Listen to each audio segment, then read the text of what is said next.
Hi guys, Tammy here again. Today's episode is brought to you by humor. Let's just say some funny things that happen in the life of a hijabi Muslim and some of the silly questions that we get asked on a daily basis through decades of being a Muslim, even by some Muslims sometimes. So because the other episodes and the last few episodes have been kind of serious, I wanted to lighten it up a little bit and show you how it can be funny. I guess it depends on how you take it, but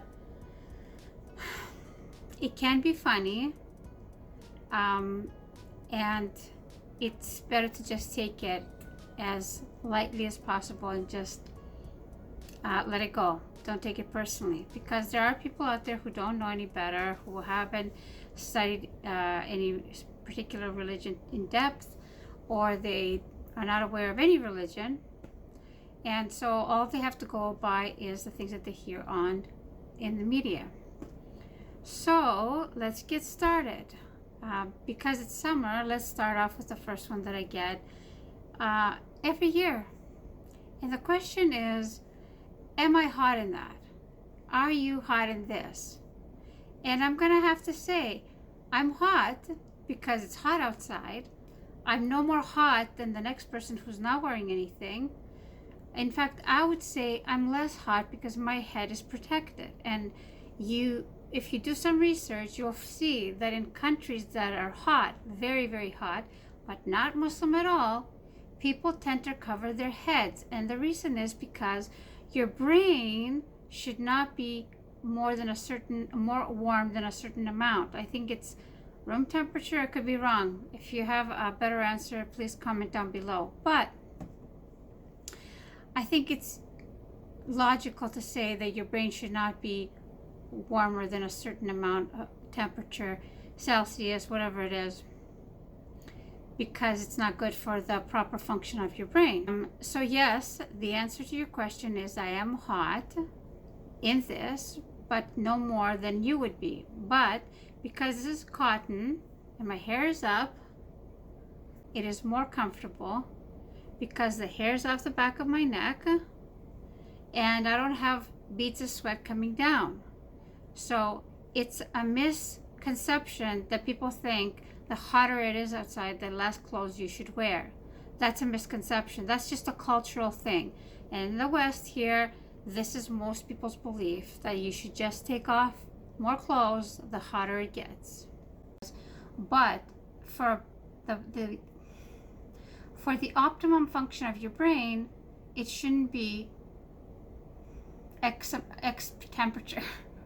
Okay, look it up and inform us down below in the comment section, okay? But I'm no more hot in this than somebody who is not wearing anything. But because we live in the West, and there are countries that have been influenced by the Western culture, people have been brainwashed into thinking that the less clothes you wear, people have been brainwashed into thinking that the hotter it gets, the more clothes you take off. And that's just not safe, first of all. But also, what is the point of that? Do you sweat less? Are you not sweating because you're wearing very little clothing? You're still sweating. Maybe you just want no tan lines. Maybe you want less tan lines. Maybe you want a tan. However, that's not my objective in life. My objective in life is to follow the rules that I feel God has given us, and that is to protect our modesty. That people have to deal with me on an individual basis, and they could speak to me without having to use to be distracted by anything. Okay, now I'm not saying this from an arrogant perspective. I'm saying this is how our religion is, that you level the playing field. If in fact you believe in equality, if in fact you want to be treated the same way as everybody else, men don't walk around dressing sexy at the office or in everyday life, why should women? This is what levels the playing field. When I go to work or when I'm dealing with people, they have to interact with me here and nowhere else. Okay?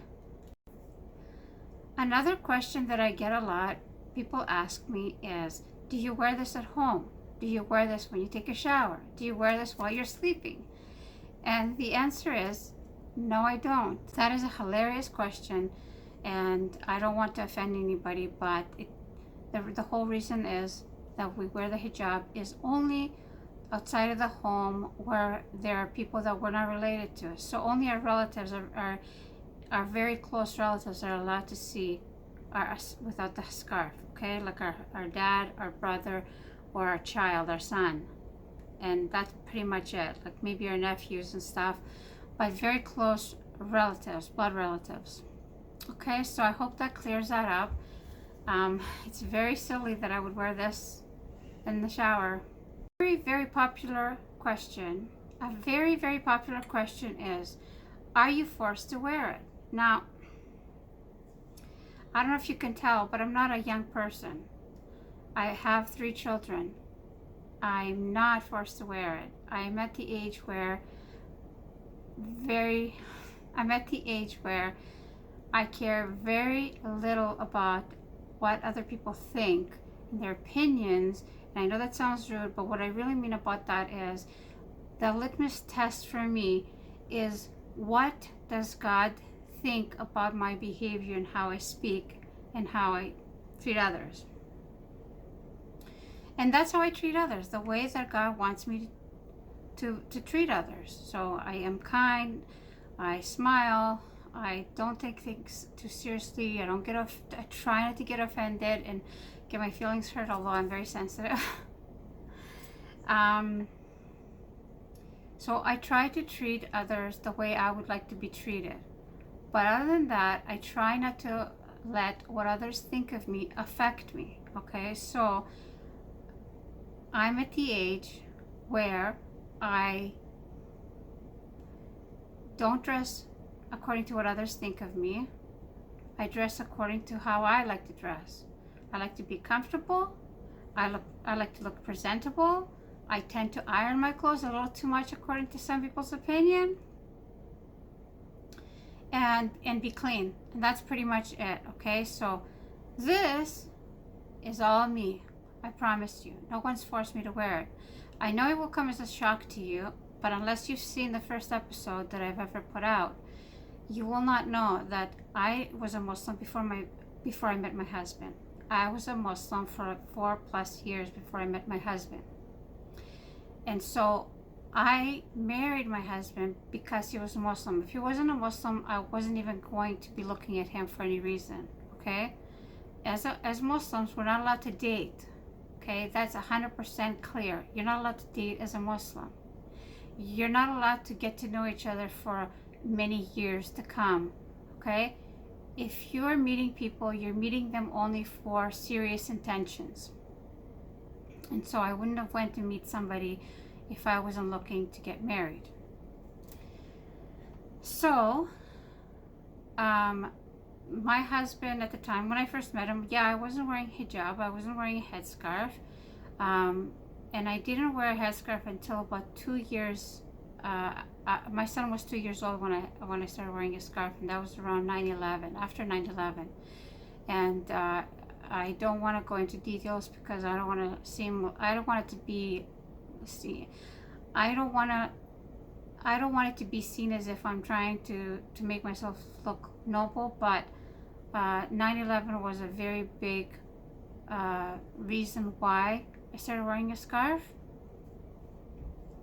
And the other reason was because my son was 2 years old, and I didn't want him to remember a time when his mom didn't wear a scarf. I didn't want him to come home from school and say, how come other moms wear scarves and you don't wear a scarf? Because I know from what I've read in the Quran and in the Sunnah that Allah wants us to cover our hair. It's in the Old Testament as well. Christians and Jews are supposed to cover up. If you don't think that that's true, go read Corinthians, okay? There's more in the Bible, but just read Corinthians, I think 11, and that's where the reference is, but there's more after that. The other thing I want to point out that Jesus' mom, she wears a scarf. In any church that you go to where they have statues or icons, You don't see her hair. You see her wearing a scarf, and you see the halo. Just look at it very carefully. You don't see hair. And the reason is not because that was a fashion statement of the time. This is how women were mandated to dress from the beginning of time to now. But you don't have to take my word for it. Go read something, okay? I don't feel like I have to prove to anybody why I'm wearing a hijab. A Muslim would know why I'm wearing a hijab, and a non-Muslim can look it up. But if there are Muslims out there that believe that Muslim women don't need to wear a hijab, I think that is a misguidance or a denial, because it's clear in the Quran itself that women have to cover up. Because at the time of the Prophet, peace be upon him, women did wear a head cover. They wore it and it hung down the back. That was the way that they wore it in Arabia at the time. However, in the Quran, it's mandated for women to take that fabric and pull it across here, and cover the front part as well. So all the hair was meant to be covered. And there's also authentic hadith where Prophet Muhammad, peace be upon him, says that everything has to be covered except this and from the wrist down. Okay, so that's how I based my decision from reading about it. Okay. I have also gotten the question, are you a Muslim? And I've been asked this question by people that are Muslim. Am I a Muslim? And I tend to say things from a funny angle. And so my immediate reaction would be, well, I'm not celebrating Halloween. It's not Halloween. I'm not preparing for Halloween. So, yeah, I'm a Muslim. It's very hard to not offend people when they ask a question like that, especially people that are Muslim. I suppose the ones that are Muslim probably see my skin color and assume that I wasn't born a Muslim. But there's people that have assumed that I'm Arab, and that's why I wear a scarf. I'm an Arab and a Muslim. Oh, I have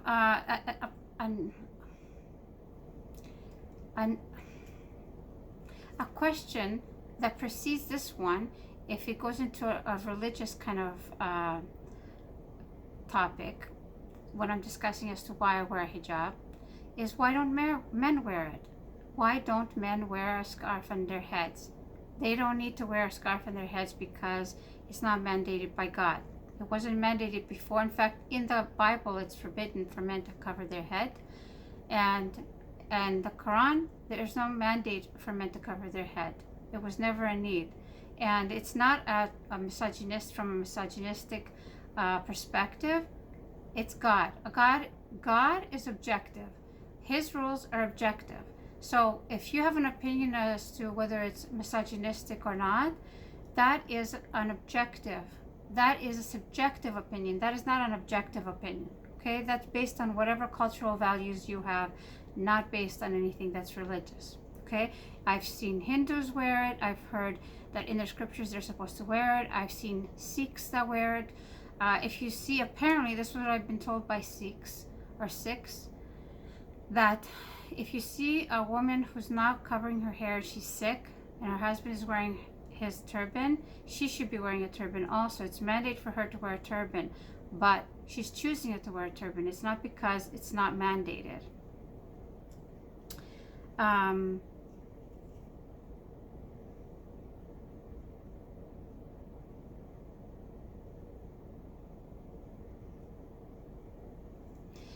Okay.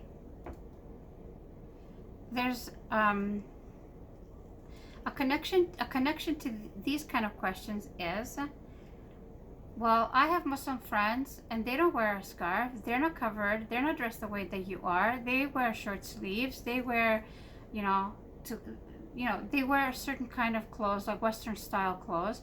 They're not doing it. Why are you doing it? Well, there's no explanation. I can't speak for other people that are Muslim. I can only speak for myself, and I know that we are supposed to cover up, just like Jews and Muslims and all other religious all other religions are mandated for women and men to dress a certain way. It's the same thing in Islam. We are mandated to dress a certain way. When people see us as women or as men, they should be able to distinguish us from other people, and they should be able to look at you and say, that's a Muslim. That's how Muslims are supposed to dress. You should be able to look at them and say, that's a Muslim. So I don't know why I get the question often enough about whether I'm a Muslim or not, because I'm trying to look like one.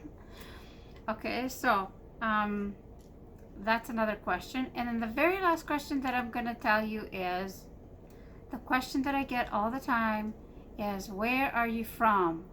But where are you really from? And it's hard for people to believe, especially in the West, that I'm from here. And I'm going to get a little bit philosophical and say, where are we really from? No, in the West, and that includes Australia and New Zealand and other countries that consider themselves Western, that white people weren't there. They're not indigenous to that continent. They're not indigenous to that country, okay? Like the US, Canada, New Zealand, Australia, for example. They're not indigenous there. They are definitely, when you see them, you can definitely say they're here for either the last generation or the generation before that, because only Western Europeans were coming here a couple of hundred years ago. They weren't allowing other people to come. There were only a couple of ports to land in the U.S. To land in North America, and they were very much controlled. So people weren't allowed to come from Greece, for example, or from Syria. That has only started happening in the last 100 years, and not before that. Okay, so that's something to keep in mind. If you are white looking, you're most likely, whether you remember your ancestors or not, from another country in Europe. You're not from here. So it's very arrogant to ask a question like that, especially from a white person. Okay. And there have been Muslims here since Columbus. So if there's been white people here, there's been Muslims here. The Chinese, the ancient Chinese, from I think the Qi dynasty, were exploring the world long before Christopher Columbus, okay? And there was Muslims on that as well, okay? So please, check your facts. Don't ask silly questions. If you ask silly questions, ask them with politeness, because people don't generally want to be offended or want to have somebody insult them, and they are more than willing to answer questions. Just ask nicely, okay? Now, as Muslims, we should be open to answering these questions without feeling annoyed, because this is how you invite people to be interested about your religion, by being open, honest, easygoing, and very informative. Okay, so if you see me, feel free to ask me a question. I don't have any problems with that. I encourage people to read. That is like the number thing in my motto. Like, this is the number one thing that I think that people should do. Read, okay? This is the first part of the Quran. Read in the name of your Lord, who taught you by the pen, okay? So going with that, if you want to read the Quran and you don't have access to it any other way, or you can't afford it, I have a couple of spare copies. DM me and I'd be happy to send you a copy. I don't have a lot, but whatever I have, I'm willing to share. Okay, so that is the last bit. And actually, where I'm really from is, I'm born Canadian, but I was raised Greek in Canada, because my parents lived in a Greek community in Toronto, where everybody was Greek. The stores were Greek. The people that lived next to us were Greek. The kids at school were Greek. And we were raised to be Greek. And on Saturdays, every Saturday, we would go to Greek school. So that's what I know. That's where I'm from. And before that, my mom and dad were from Greece, from an island in Greece. Okay, so that's where I'm really from. I'm ethnically Greek, but I was born and raised in Canada. Okay, so that's all for now. I hope this was not too serious. I'm happy to answer questions. Please be kind. Please like, share, and follow. And comment down below because this helps the algorithm. And I'll see you again on the next episode. Bye.